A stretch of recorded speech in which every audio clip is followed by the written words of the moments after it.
साईं ये ॻोठ मसूर जीवा में तमामु ख़तरनाक चमड़ो दाख़िल थियो आहे, जेको स्कूल जे शागिर्दनि अॼु सुबुह जो ई हिन खे शिकार कयो। हिन चमड़े जे परनि जी ड्रैग जेकी आहे सो 23 इंच आहे ऐं हिन जी जेकी हीअ ज़बान आहे इहा 2.5 इंच आहे ऐं हिन जा कन 1.5 इंच जा आहिनि।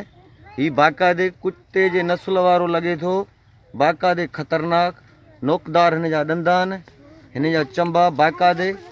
हीउ ॾिसो केतिरो ख़तरनाक चमड़ो अॼु मसूर जीवा में दाख़िल थियो आहे, जेको स्कूल जे ॿारनि अॼु हुनखे शिकार कयो।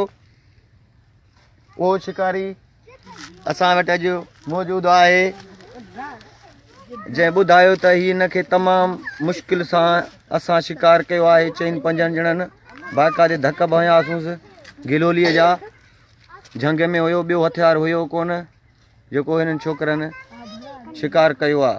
हीउ ॾिसो साईं ख़तरनाक चमड़ो कुते जे नस्ल वांगुरु, मुढी कुते वांगुरु आहे बाक़ाइदे।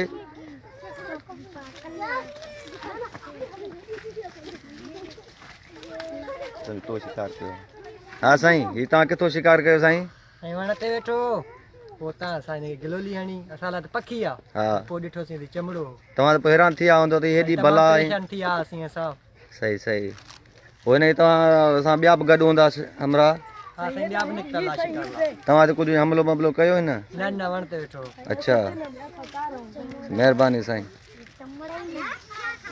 हीउ 4 शिकारी आहिनि ॿिया, जंहिं जेको आहे हीउ शिकार कयो आहे ऐं अचे पंहिंजे स्कूल में पंहिंजे उस्ताद खे ॿुधायो साईं हीउ नुक़सानकार आहे, जेको ॿारनि ते हमिलो करे सघियो पिए बाक़ाइदे।